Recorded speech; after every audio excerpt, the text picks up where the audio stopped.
కాపునాడు. సామాజిక న్యాయం కోసం సామాన్యుని స్వరం మీ కాపునాడు. కాపునాడు సమాచార లేఖ లెటర్ నెంబర్ 203.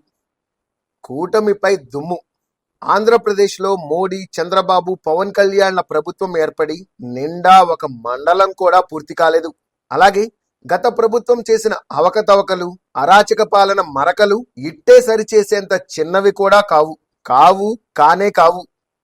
కానీ అప్పుడే కావుమంటూ కారుకోతలు కూస్తూ కాకాని గోవర్ధన్ రెడ్డి అనే మాజీ కాకి తొందరపడి ముందే కూస్తోంది.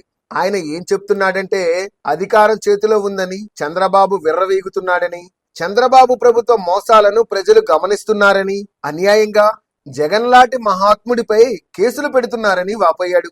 మనం ఒక విషయం గమనిస్తే రాష్ట్రంపై జగన్ చేసింది చిన్నపాటి పుండు కాదు, బ్రహ్మ రాక్షస పుండు. ఏ ఒక్క రంగాన్ని వదల్లేదు, ఏ ఒక్క వ్యవస్థని భ్రష్టు పట్టించకుండా ఉండలేదు. నిజానికి జగన్ ఆంధ్ర రాష్ట్రంపై చేసిన ఈ బ్రహ్మ రాక్షస పుండు మానాలంటే జగన్ జీవితకాలం కూడా సరిపోదు.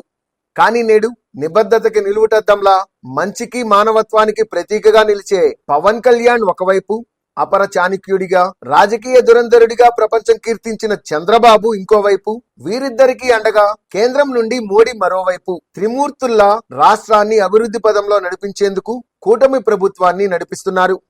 అపర దుర్మార్గుడని ప్రజలే తమ ఓటుతో తిప్పి పంపించిన జగన్ ని వీళ్లు మహాత్ముడంటూ డబ్బా వాయించడం, ఉన్న కొద్దిపాటి తమ రాజకీయ జీవితాన్ని కూడా చేజేతులా ఉప్పు పాత్ర వేసుకున్నట్టే అవుతుందన్నది వీళ్లకి ఎప్పుడు అర్థమవుతుందో మరి.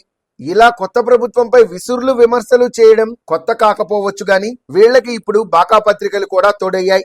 జగన్ ప్రభుత్వంలో తమకు డబ్బా కొట్టే ఉత్తమ పత్రికగా అవార్డును, అంతకు సరిపడా ఆమ్యామ్యాను పుచ్చుకున్న ఓ వెబ్ పత్రికలో గత కాలం నుండి కొనసాగుతున్న జగన్ భజన ప్రస్తుతం కూడా కొనసాగుతూనే ఉంది. అందులో భాగంగానే పవన్ కళ్యాణ్ తను ఇంకా చదువుకొని ఉంటే బాగుండేది అనుకుంటున్నాడట అంటూ ఓ కిచిడీ కథనం అల్లేసింది. ఇందులో ఏమీ తెలియకుండానే ఉప ముఖ్యమంత్రి అయిపోయాడని తెగవాపోయారు. నిజానికి వ్యవస్థల గురించి, వాటిలో లోతుపాతుల గురించి, వ్యవస్థల్ని జగన్ ప్రభుత్వం ఎలా భ్రష్టు పట్టిస్తుందో ప్రజలకి జనసేనాని వివరించడం ఎప్పుడైతే మొదలు పెట్టాడో అప్పటి నుండే ప్రజల్లో పవన్ కళ్యాణ్ సరైన పాలన అందించగలడన్న నమ్మకం, ఆయన ముఖ్యమంత్రి అయితేనే తమకు సరైన న్యాయం జరుగుతుందన్న విశ్వాసం వెరసి కూటమి ప్రభుత్వం ఏర్పడడానికి కారణమైందన్నది ఎవ్వరూ కాదనలేని నిజం. తన తప్పుడు సర్టిఫికెట్లతో అసెంబ్లీనే పక్కదోవ పట్టించాడు జగన్ రెడ్డి. జాతీయ మీడియాతో మాట్లాడాలంటేనే ఆ నిరక్షర కుక్షికి వణుకు దడ. అది మీడియాలో ప్రత్యక్షంగానే నిరూపణ అయింది. జగన్ పేపర్ల లీకేజీ, దొంగ సర్టిఫికెట్ల సంగతి స్వయానా జగన్ తండ్రి రాజశేఖర్ రెడ్డే అసెంబ్లీ సాక్షిగా ప్రజలకు తెలియజేశాడు. కానీ చిన్నప్పటి నుండే సమాజాన్ని చదవడం అలవాటు చేసుకున్న జనసేనాని తను చదవాల్సింది ఎంతో ఉంది అన్నదానికి వక్రభాష్యం చెప్తూ ఇంకా చదువుకుంటే బాగుండేది అంటూ తన వంకర బుద్ధిని చూపిస్తోంది వైసీపీ బాకా పత్రిక. మరో విషయం, నిజానికి ఐఏఎస్, ఐపీఎస్ లంటే మేధావి వర్గం. వాళ్ళకి వాళ్ళ పరిధిలో పూర్తి అవగాహన ఉంటుంది. అట్లాంటి వాళ్ళకి ఆదేశాలు ఇవ్వగలగడం అంటేనే వాళ్ళకి పై స్థాయి అవగాహన శక్తి ఉండాలి. సమాజం పట్ల, వ్యవస్థల పట్ల, చట్టాలు, చట్టసభల పట్ల సంపూర్ణ అవగాహన కలిగి ఉన్నా తెలుసుకున్నది గోరంత, తెలుసుకోవాల్సింది కొండంత అని బాబా సినిమాలో రజనీకాంత్ చెప్పినట్లుగా తను తెలుసుకోవాల్సింది ఇంకా ఉంది అనడం పవన్ కళ్యాణ్ పరిపక్వతకు నిదర్శనం తప్ప అవగాహన రాహిత్యం అంటూ అధికారాలు లేకపోయినా అధికారం ఉన్నట్టు బిల్డప్ ఇచ్చిన బఫూన్లు, అల్పబుద్ధి బాకా పత్రికలు గగ్గోలు పెట్టడం వాళ్ళ నేలబారుతనానికి అద్దం పడుతోంది. అయినా రాజకీయ దురంధరుడు, అపర చాణక్యుడి లాంటి చంద్రబాబు నేతృత్వంలో మరింత సానపట్టిన వజ్రంలా ప్రజలు మెచ్చే పరిపూర్ణ నాయకుడిగా పవన్ కళ్యాణ్ సిద్ధమవుతున్నాడు. గత ప్రభుత్వ హయాంలో జరిగిన అసెంబ్లీ సమావేశాల్లో తిరిగి అధికారం సాధించాకే అసెంబ్లీలో అడుగు పెడతానని చంద్రబాబు ప్రతిన పూనారు. అందుకే చంద్రబాబు తను అధికారంలోకి రావడం అనేది చాలా చిన్న విషయంగా తేల్చేశారు.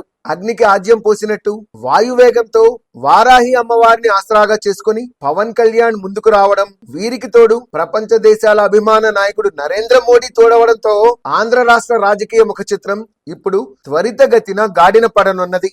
చివరిగా ఒక్క విషయం, దేశంలో కానీ రాష్ట్రంలో కానీ కనీసం ఒక్క అభివృద్ధి చెందిన కులం అండ ఉంటేనే ప్రభుత్వం ఏర్పాటు సాధ్యమవుతుందన్నది వాస్తవం. ఇన్నాళ్లు ఆంధ్ర రాష్ట్రంలో ఏదో ఒక అగ్ర సామాజిక వర్గం మాత్రమే అధికారం చేపట్టే పరిస్థితి ఉండేది. అయితే నేడు ఒక అభివృద్ధి చెందిన కులానికి మరో అభివృద్ధి చెందుతున్న కులం కలిసి ఒక బంధంగా ఏర్పడ్డాయి. వీరికి ఎస్సీ ఎస్టీ వెనుకబడిన తరగతులు మైనార్టీలు తోడుగా నిలిచాయి. ఈ బంధంలో నుండి ఏర్పడిన ఒక వినూత్న రాజకీయ కూటమి ఆంధ్ర రాష్ట్రం ప్రగతి పదంలో ముందుకు దూసుకు వెళ్లేందుకు సంసిద్ధమవుతోంది. చంద్రబాబు తన పాంచజన్యాన్ని పూరిస్తుంటే పవన్ కళ్యాణ్ తన గాంధీవాన్ని తారాస్థాయిలో ఎక్కుపెట్టి జగన్ ప్రభుత్వం చేసిన అక్రమాల్ని సరిచేసేందుకు సమరోత్సాహంతో ముందుకు ఉరకలు వేస్తున్నాడు. అభినందనలతో గాళ్ల సుబ్రహ్మణ్యం, కాపునాడు జాతీయ అధ్యక్షులు, చైర్మన్, కాపు విద్యాభవన్, కాపునాడు ఫౌండేషన్ ట్రస్ట్ అధ్యక్షులు, ఓసీ కులాల ఐక్యవేదిక ఆంధ్రప్రదేశ్ కార్యవర్గ సభ్యులు, అఖిల భారత కూర్మి క్షత్రియ మహాసభ. విజయవాడ కేంద్రంగా ఆంధ్రప్రదేశ్ లోని ప్రతి పార్లమెంట్ పరిధిలో కాపునాడు ఫౌండేషన్ ఆధ్వర్యంలో విద్యార్థులకు వేరువేరుగా కీర్తిశేషులు మిరియాల వెంకట్రావు స్మారక విద్యాగృహాలు అంటే కాపు విద్యాభవన్ల ఏర్పాటు జరగనుంది. 5వ తరగతిలో ఆర్థిక ఇబ్బందుల వల్ల చదువు ఆపేసిన పేద కాపు కుటుంబంలోని బాలబాలికలను గుర్తించి కాపు విద్యాభవన్లో చేర్పించి వారిని ఉన్నత విద్యావంతులుగా తీర్చిదిద్దే బృహత్ సంకల్పంతో కాపునాడు ఫౌండేషన్ ఈ విద్యా ఉద్యమాన్ని మొదలుపెట్టింది. మన సామాజిక వర్గ భవిష్యత్ తరాల్ని విద్యార్థులుగా తీర్చిదిద్దేందుకు మీరు ఈ ఉద్యమంలో పాలు పంచుకోండి. కాపు విద్యాభవన్ ని సందర్శించి తగిన సూచనలు, సలహాలను తెలియచేయండి. యావత్ కాపు సమాజానికి కాపునాడు ఫౌండేషన్ తరఫున ఇదే మా ఆహ్వానం.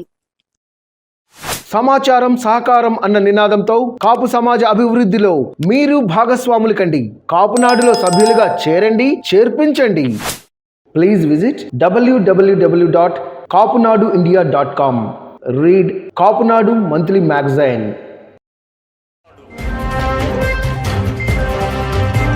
Please subscribe our channel.